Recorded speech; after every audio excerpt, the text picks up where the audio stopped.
So this might just be the height of theory crafting, the height of like bullshit theorizing right now. But Sauron is essentially just like an object lesson for every perfectionist.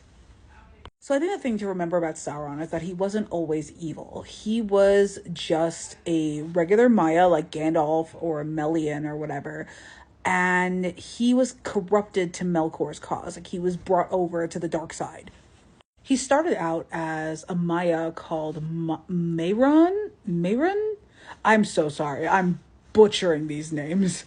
But he was a Maya who worked under Ale, and he was considered to be like the best at crafting and the best at like just forging stuff, like second only to Ale himself. But I feel like this would have really rankled at Sauron and would have made it very easy for him to be corrupted because because his whole thing is order and perfection.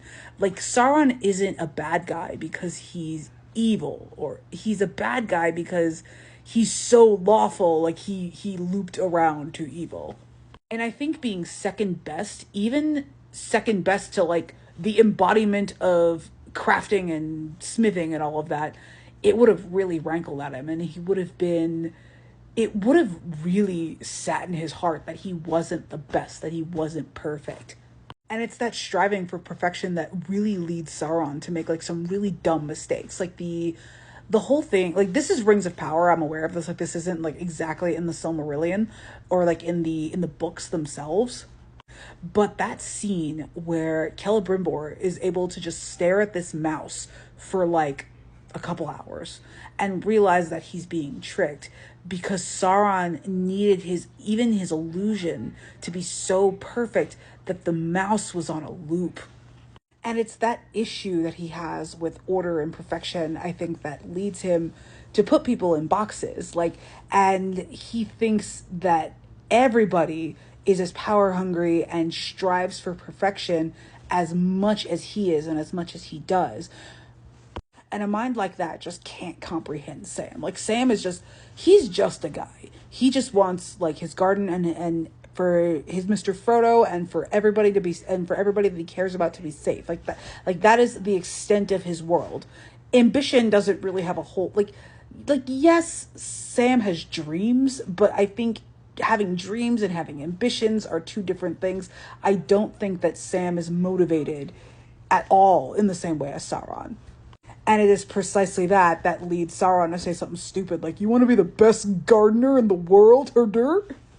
And I feel like that's something that would have stopped Sauron in his tracks, where he's just like, I can't corrupt this person. Like, he doesn't want anything that I can understand.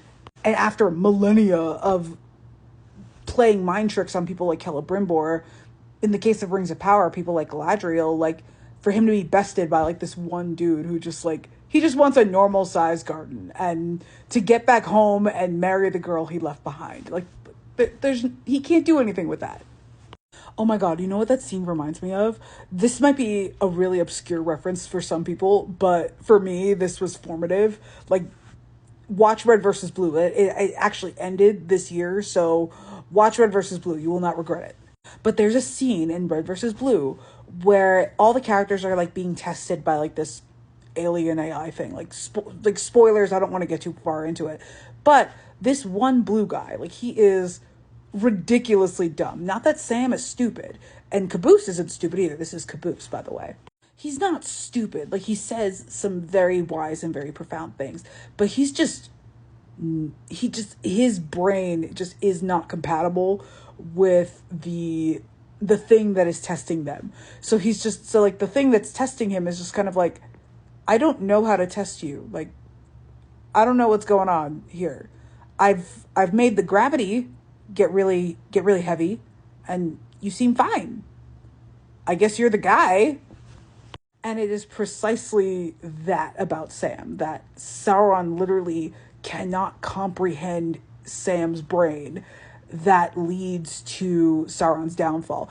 And Sauron can't really comprehend Frodo's brain either, but I think Frodo just had more time with the ring, and Frodo had a lot more profound concerns to be dealing with at the time.